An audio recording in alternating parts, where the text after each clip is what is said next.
Hello and welcome to Story Radio, the podcast for readers, writers and lovers of short stories everywhere.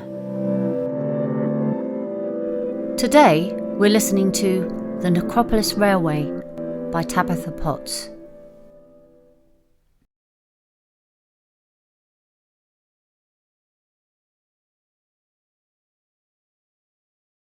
The hearse that contained the earthly remains of my erstwhile employer, John Osborne, waited outside the ornate wrought iron gates, the 6 black horses tossing their plumed heads.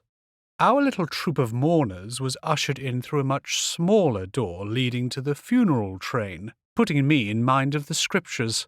And again I say unto you, it is easier for a camel to go through the eye of a needle than for a rich man to enter into the kingdom of God. His coffin would be swiftly conveyed into the bowels of the station, and then onto the private train compartment where he would lie in state, waiting to be transported to his final resting place in Brookwood Cemetery. A white-gloved usher led us to the first-class waiting room. There had been much discussion within the family over whether the funerary services offered by the railway company would be dignified enough. But seeing the fine marble tiling, brass lamps and stained glass windows, I felt sure that Mr. Osborne would have approved.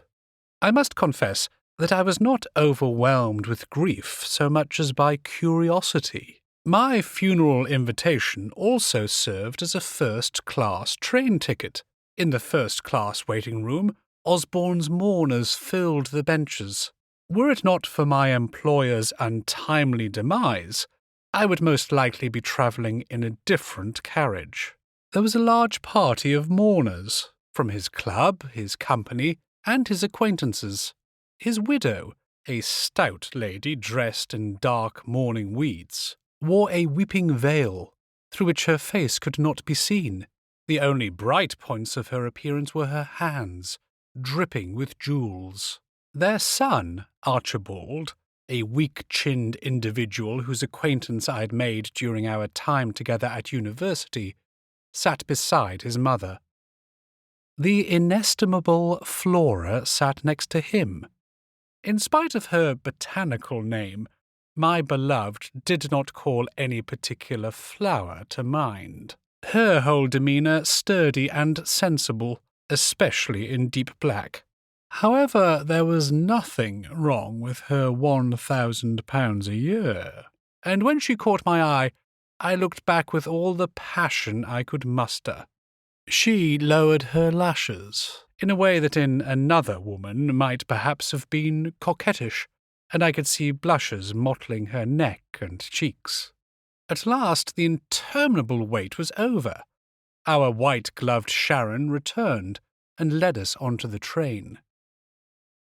It seemed a very short journey from the smoky darkness of London to the rural greenery of Surrey, and we arrived at our destination, the cemetery station, where we disembarked, and walked towards the grave where the service was to be held.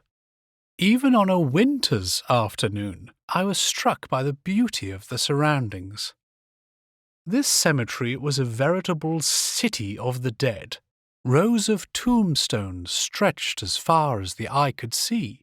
Yet it had a verdant air, thanks in part to the great sequoias and many evergreens that had been planted there. It took some time to find Osborne's final resting place. Flora caught my eye again as we assembled around his grave for the service. We both knew that the ceremony meant the greatest obstacle to our union had been overcome. The sermon seemed as if it would never end, as the vicar praised Osborne fulsomely. I found his droning voice had a soporific effect.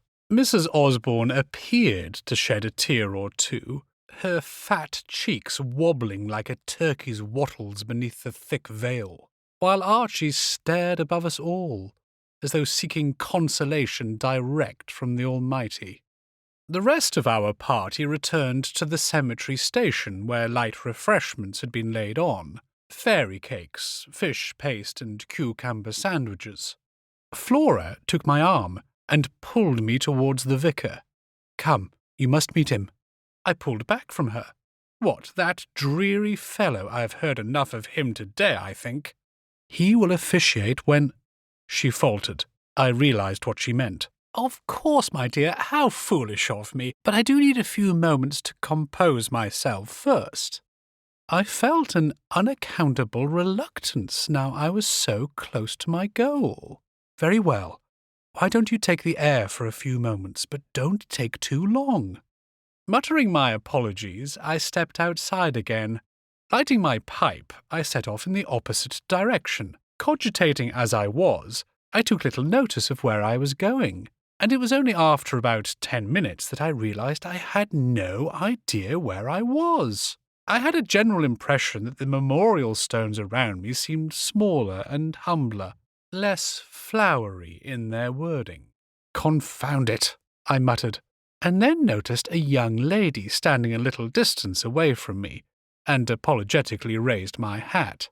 I was surprised I hadn't seen her before, because what a stunner, in the modern parlance, she was. Her deep mourning dress displayed a graceful figure to its full advantage, and beneath her veil I thought I could make out great ropes and twists of coppery hair, and a fine, though pale, complexion. "Good day, madam.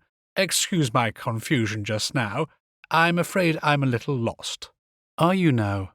she murmured. "Where were you going?" I explained to her that I sought the first-class railway station. "I would be happy to accompany you, sir." I demurred, feeling that it might look a little odd, and asked her to tell me the way. I set off again in the direction she had indicated, but as I walked, I could have sworn the graveyard changed its aspect yet again. The graves and monuments seemed to loom, unnaturally tall and imposing, casting deep shadows in what I realized was now twilight. The trees around stretched their naked branches to the darkening sky. How had the day disappeared so swiftly, leaving me unaware?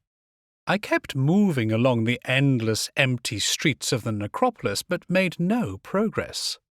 It seemed that I had passed through the same great avenue of trees several times, and I was beginning to despair of finding the station. These trees cast giant shadows across my path, and it was with a start that I saw a slender figure emerge from the darkness. Tall, all in black except for her pale face, it was the young lady again, and this time she simply took my hand in her own gloved hand, her elegant fingers entwined with mine.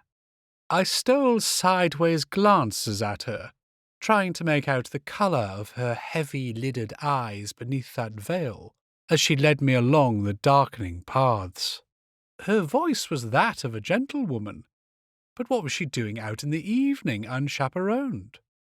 We talked as we walked together, inconsequential chatter perhaps, but her low and thrilling voice made a deep impression on me, as though it was speaking directly to my soul.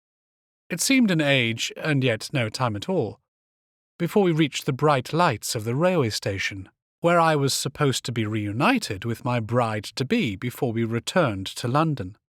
For a moment I hesitated on the doorstep, and when I looked around for my Ariadne, she had gone. I did not even know her name. I turned around and looked for her, but found nothing, except for a small white handkerchief on the ground, with the initials L.L. I didn't even know if it was hers, but I put it in my pocket and walked back into the station dining room. "Where have you been, Oswald? Never mind, you shall meet the vicar now." I might as well have been dead and buried like Mr. Osborne for all the attention I could pay to them both, as I could not stop my thoughts from running on the mysterious L.L. Flora's lips compressed into a thin line as I stammered my responses to the vicar, and I noticed her and Archie exchanging glances. Had she already told him of our plans? At last it was over, and I was released. I had rooms in Islington, comfortable enough, but not somewhere I could ever have brought Flora. We had an unspoken understanding, she and I, that my gentlemanly appearance and education would go a long way to making up for my humble origins and lack of capital. As a clerk, I lived by my wits like so many others, and was not particularly well recompensed for them. It had never seemed to me a hardship not to marry for love, as it was not a sentiment with which I was familiar. I tossed and turned for hours, and eventually took a sleeping draught, falling into a fitful slumber well past midnight. It was not to be a restful sleep, as I had a most disturbing dream. I had just been married, and my new bride and I were departing on our honeymoon on the Express d'Orient. She wore her travelling veil down as we boarded the train, but her tall, graceful figure and beautiful hands were unquestionably those of L.L. We got on board with our trunks and baggage, and settled into our sleeping compartment, full of excitement at the night ahead of us. The train began to move through the night, faster and faster, an almost demonic rhythm.